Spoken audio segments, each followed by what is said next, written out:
सध्या ठाकरे गटाचे खासदार संजय राऊत बोलतात, थेट जातोय। सुरक्षा व्यवस्था पाहायला येत असते। महाराष्ट्रातला एक तरुण पार्लमेंटमध्ये घुसला बेरोजगारीच्या प्रश्नावर, बेरोजगारी, महागाई, त्याच्यामुळे बहुतेक त्यांची जबाबदारी असेल पार्लमेंटची सुरक्षा व्यवस्था पाहावी। तर त्याच्यामुळे एक कांदा, इथेनॉल वगैरे या विषयावरती गेल्या अनेक महिन्यापासून शेतकरी आमच्या राज्यातल्या रस्त्यावर उतरलेले आहे। अस्वस्थता आहे। अमित शहांशी चर्चा करतील आणि जातील। चर्चेत नक्की काय होतं आहे हे कधीच कळणार नाही।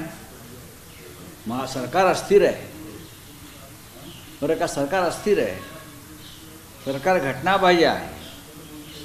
तारखावर तारखा कोर्टामध्ये पाडून घेतल्या जात आहेत।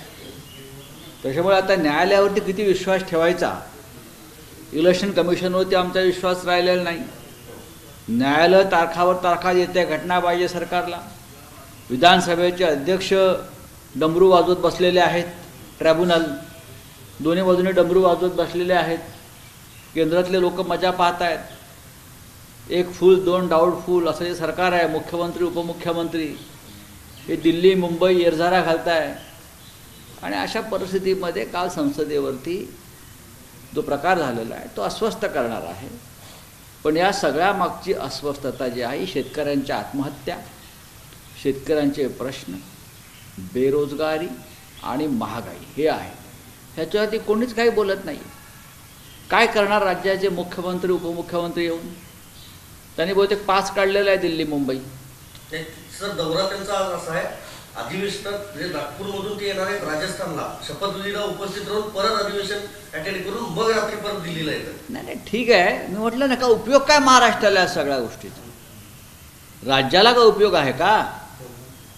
इथे शपथग्रहण सोहळ्याला उपस्थित राहणार, तिथे मंत्रिमंडळाच्या सोहळ्याला उपस्थित राहणार, महाराष्ट्राला काय मिळतं आहे त्यात? हां, सगळा खेळखंडोबा सुरू आहे। दिल्लीतही तोच चालू आहे, राज्यामध्ये ते सुरू आहे। वेगळं काय घडत असेल तर मला सांगा। आमदार अपत्र प्रकरणावरती अधिक मुदत वाढ द्या म्हणून विधानसभा अध्यक्ष सर्वोच्च न्यायालयात पोहोचलेले आहेत। त्यांना आम्ही ट्रायब्युनल म्हणतो। त्यांच्यावर सर्वोच्च न्यायालयानं ट्रायब्युनल म्हणून जबाबदारी दिली आहे। ट्रायब्युनलला आणखीन किती मुदत वाढ हवी आहे विधानसभा अध्यक्षांना? गेले 1.5 वर्ष ते हा सगळा डमरू वाजवायचा खेळ करतायत, बरं का। मी मागे म्हणालो की हे जे बसलेत खुर्चीवर त्यांनीच आतापर्यंत 5 वेळा पक्षांतर केलेलं आहे। जे आम्हाला निर्णय आणि निकाल देणार आहेत त्या व्यक्तीनं आतापर्यंत 5 वेळा पक्षांतर केलं आहे। या राज्यातला एकही पक्ष असा नाही की त्या पक्षात ते गेले नाहीत। हां, त्यांना कोणती विचारधारा आहे, त्यांना कोणती भूमिका आहे की यांच्याकडून आम्ही नैतिकतेचे आणि कायद्याचं शिस्तीचे धडे घ्यावेत? दिल्लीच्या आदेशानं त्यांचं कामकाज सुरू आहे। आणि एकंदरीत सगळं तिथे जे चालू आहे सध्या, महाराष्ट्र बघतोय। महाराष्ट्र बघतोय काय तर म्हणे सुरतला कशाला गेलात? तर छत्रपती शिवाजी महाराजांनी सुरत लुटली म्हणून आम्ही गेलो। छत्रपती शिवाजी महाराज सुरत लुटायला गेले, तुम्ही चाटायला गेलात, एवढं स्पष्ट सांगतो मी। बोला। धार्मिक पुनर्विकास प्रकल्पासंदर्भात तुम्हाला जे तुम्ही आंदोलन करणार होती परवानगी नाकारलेली आहे, आंदोलन होणार की नाही? आंदोलन होणार। धारावी संदर्भातला मोर्चा निघणार। धारावी बचावचा हा मोर्चा, बरं का, हा फक्त धारावीकरांसाठी नाही, हा संपूर्ण मुंबईकरांसाठी आहे, लक्षात घ्या। धारावीच्या माध्यमातून भाजपचे उद्योगपती जावई, बरं का, उद्योगपती जावई हे अख्खी मुंबई गिळायला निघालेले आहे। मुंबईची लूट तर सुरूच आहे। मुंबईचा व्यापार, महाराष्ट्राचा उद्योग हा गुजरातमध्ये जातोच आहे। पण आता मुंबईतल्या संपूर्ण कन्स्ट्रक्शन बांधकाम व्यवसायावर, TDRवर हा अप्रत्यक्षपणे भारतीय जनता पक्षाच्या जावयांचा ताबा मिळावा असावा यासाठी हे सगळं धारावी पण पुनर्वसन. परवानगीच नाही दिली तर सर काय? आम्ही जाऊ ना. याचा अर्थ तुम्हाला मुंबई गिळायची आहे. आम्ही मुंबईचे रक्षण करते आहोत. हे गेले 50-55 वर्ष महाराष्ट्र आणि देश पाहतोय. भारतीय जनता पक्षाला त्यांचे जे उद्योगपती जावई आहेत, या देशाचे जावई आहेत उद्योगपती, ज्यांना मुंबई गिळायची आहे, आम्ही ती गिळू देणार नाही. लक्षात घ्या.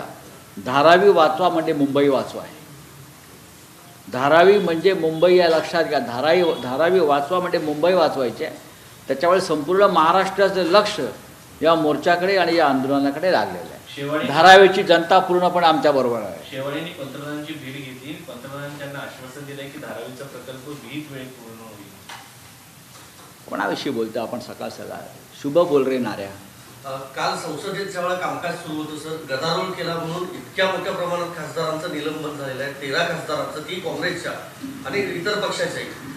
काँग्रेस, द्रमुक, राज्यसभेत तृणमूल काँग्रेस अशा पक्षांचं निलंबन लोकसभा अध्यक्ष आणि राज्यसभा सभापतींनी केलं. का? तर पार्लमेंटच्या आणि एकंदरीतच देशाच्या सुरक्षेविषयी त्यांनी प्रश्न निर्माण केले.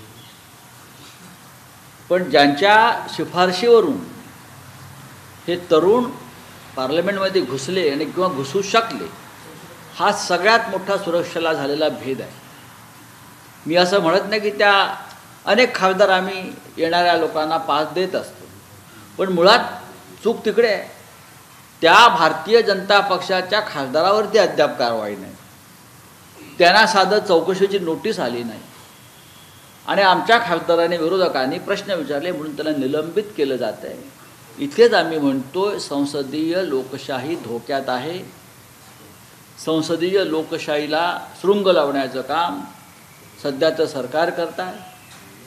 त्यांना विरोधकांचा आवाज पूर्णपणे दडपायचा आहे.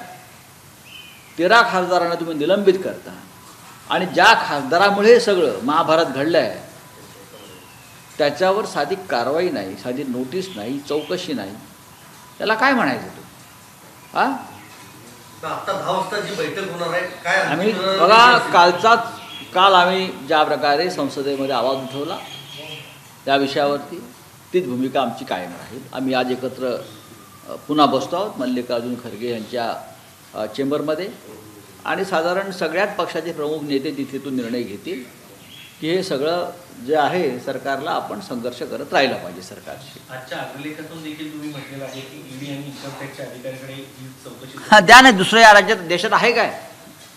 पोलीस, सुरक्षा व्यवस्था यांना कोण विचारते? खासदारांना कोण विचारते? मेंबर ऑफ पार्लमेंट्स, विधानसभेचे सदस्य, त्यांना काय राहिलं आहे या सरकारमध्ये? मग आता तिथे सुरक्षा व्यवस्थेला ईडीच्या अधिकाऱ्यांना बसवा. ईडी, इन्कम टॅक्स हे जे आहेत सगळ्या सरकारचे हत्यारं, त्यांच्या हातात AK-47 द्या आणि तिकडे बसवा आता पार्लमेंटच्या बाहेर. तेच राहिलं आहे. 19ला जे इंडिया आघाडीची बैठक होणार आहे त्यामध्ये उद्धव ठाकरे स्वतः सहभागी होतील. होय, उद्धव ठाकरे शिवसेनेचे पक्षप्रमुख हे इथे येतील आणि इंडिया आघाडीच्या बैठकीत सहभागी होतील. गेल्या 2 दिवसापासून त्यांनी इंडिया आघाडीतल्या सगळ्या प्रमुख नेत्यांशी त्यांची दूरध्वनीवरती चर्चा सुरू आहे. काही भूमिका ठरत आहेत आणि अनेक प्रमुख नेते देशातले उद्धव ठाकरे यांच्याशी चर्चा करत आहेत, त्यांचं मत समजून घेत आहेत.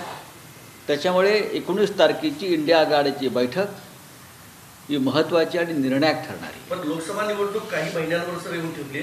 महायुतीची त्यांच्या पक्षाचं जागा वाटप झालंय फायनल अशी चर्चा आहे राजकीय वर्तुळामध्ये. त्यांच्या लोकांचं म्हणजे कोणाचं? भाजपचं. अजित पवार आणि भाजप. महाराष्ट्रात आमचंही झालं आहे. महाराष्ट्रामध्ये काँग्रेस, शिवसेना, राष्ट्रवादी काँग्रेस यांच्यामध्ये एक उत्तम समन्वय आहे. प्रकाश आंबेडकर यांच्याशी जी चर्चा आहे ती अंतिम टप्प्यात आलेली आहे. वंचित बहुजन आघाडी जी आहे म्हणजे ॲडव्होकेट प्रकाश आंबेडकर यांची भूमिकासुद्धा या देशातून हुकुमशाही नष्ट करावी. खास करून ते वारंवार नरेंद्र मोदी प्रधानमंत्र्यांचा उल्लेख करून जे सांगतायत की त्यांच्यामुळे या देशात हुकुमशाहीचं राजवट आलेली आहे आणि डॉक्टर बाबासाहेब आंबेडकरांच्या संविधानासंदर्भात जी भूमिका सरकार घेत आहे हे संविधान नष्ट करण्याची. त्यामुळे प्रकाश आंबेडकर साहेब हे सुद्धा 100% आमच्याबरोबर असतील आणि आम्ही सगळे मिळून महाराष्ट्रामध्ये 48 पैकी 40+ जागा जिंकू याच्याविषयी आमच्या मनामध्ये अजिबात शंका नाही. किंबहुना प्रकाश आंबेडकरांचा आमच्याबरोबरचा सहभाग हा देश पातळीवर इंडिया आघाडीला ताकद देणारा ठरेल. 10 महिन्यात 2,500 शेतकऱ्यांनी आत्महत्या होय. केली सरकारच्या काळामध्ये. म्हणूनच काल जे विद्रोही तरुण संसदेमध्ये घुसले त्यांचा संताप हा त्यासाठी सुद्धा होता आणि त्या विद्रोहासंदर्भात भूमिका घेणाऱ्या खासदारांना निलंबित केलं गेलं. थँक्यू. शरद पवार आता अमित शहांची भेट घेणार आहेत. घेऊ द्या. तर महाविकास आघाडी आणि प्रकाश आंबेडकर लवकरच महाराष्ट्रात सोबत दिसतील असं वक्तव्य संजय राऊत यांनी केलेलं आहे. त्याचबरोबर ज्या भाजप खासदाराच्या शिफारशीनुसार घुसखोरांना पास दिला गेला होता त्या भाजप खासदाराची चौकशी व्हावी अशी मागणी संजय राऊतांनी केली आहे.